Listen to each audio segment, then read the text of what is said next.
Hey guys, this video is brought to you by Banneker Watches. If you like classy, stylish, and unique watches with a little bit of history to it, Banneker Watches is perfect for you. They even have the Tim Hardaway edition. So check out bannekerwatches.com and get your watch today.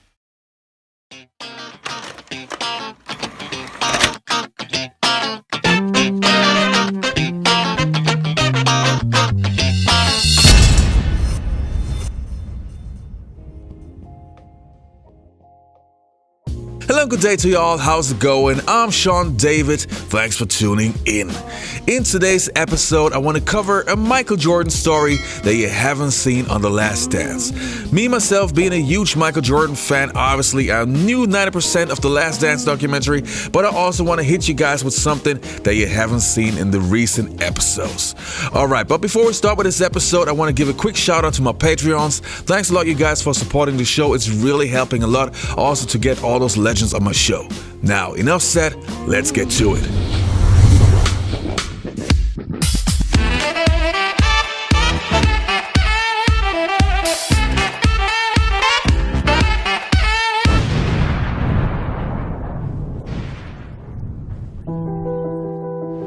With the third pick in the 1990 NBA draft, the Denver Nuggets select Chris Jackson from LSU.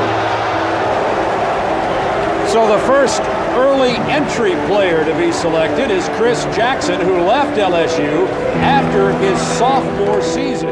Foxborough will pull up for 19, drains a bucket.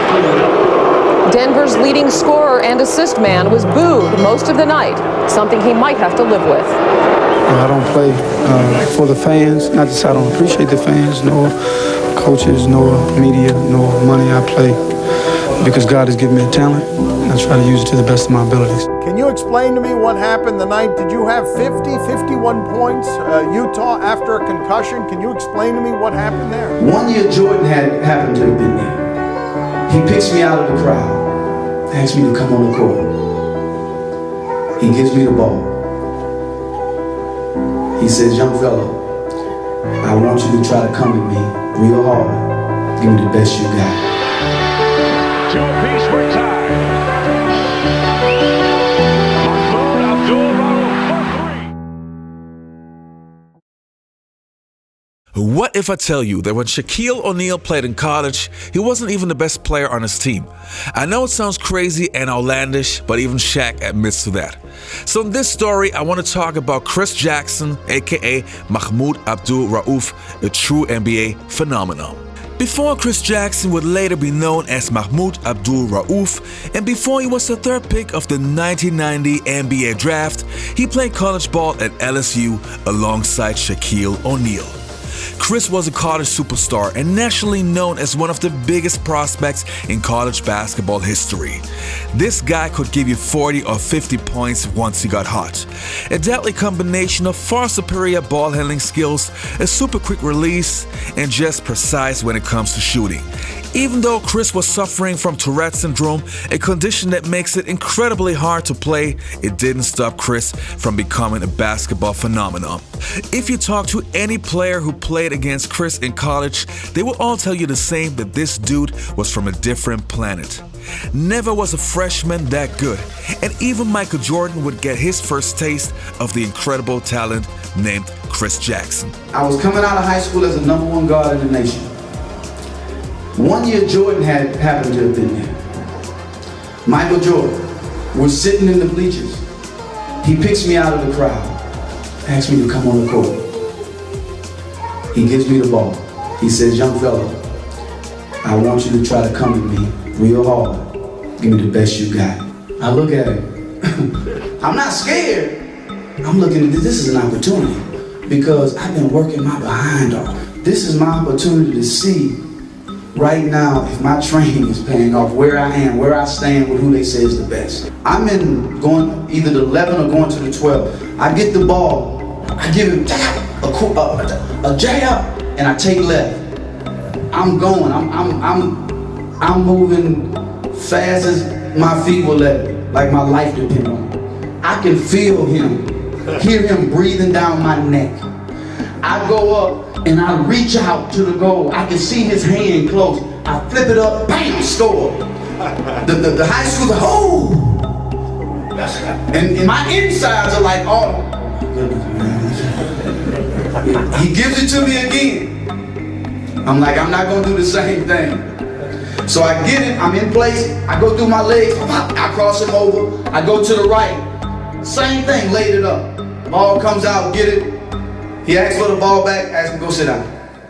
Now, if you know Michael Jordan, then you know he hates to lose. It doesn't matter if it's an NBA game, a golf game, or anything, Michael doesn't lose on purpose. So naturally, Michael Jordan was waiting for this kid to come into the NBA to get his revenge. And what can you say? For the first couple of years, MJ literally destroyed Chris Jackson, dropping at least 30 points on him while also having a 50 points night and always holding Jackson under 10 points. After a few matchups, you could see that Michael kind of lost the interest in those matchups because he stopped guarding Mahmoud Abdul-Rauf since he felt he made his point.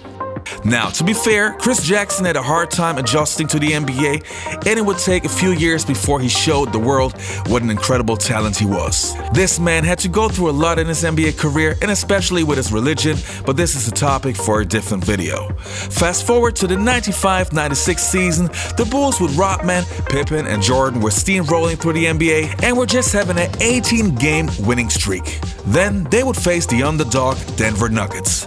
Now, one thing you have to know about Mahmoud Abdul-Rauf: if he has confidence and he's feeling it, you better watch out. Michael Jordan. Pretty upset. Mahmoud Abdul-Rauf doesn't get to the free throw very often, but launch him out around that three-point area. Now we're set to go. Two apiece, we're tied. Mahmoud Abdul-Rauf. The Nuggets are going basically without a true point guard. Rose with the pull-up. That's what he does well. He gets caught in a foul. A rare 4-point where Michael Jordan reaches out. Now with 5 points in the game, and he connects on the free throw. He's best in the NBA free throw line, shooting at 92%. Rose to Mutombo. Rose off numerous screens. Mutombo setting a high screen. With his third from the field. The Nuggets have played well. Dale Ellis to the right hand. Second from the field for LSU. Rowe posting Kerr. Nice move. He wanted him to go to the foul is hurt. 9 minutes to go, second quarter. McClain a high screen. Abdul-Rauf fires away. In tonight's game, beautiful feed from Jordan. Rowe gets it back on the other end for two. Don't fall asleep on this guy. Bring it in. Looks like he's going to make a play. He's a quick shooter. I don't think Steve Kerr will keep up with him. Nuggets lead by 22. Rowe for three. Abdul-Rauf, 18 points. 52 points for the Nuggets. 8 minutes to go in the half.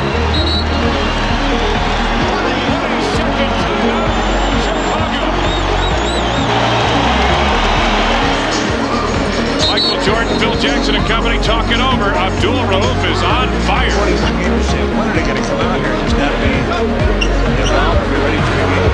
Rauf elevates over Kerr. Stood up there. He's got 8 points.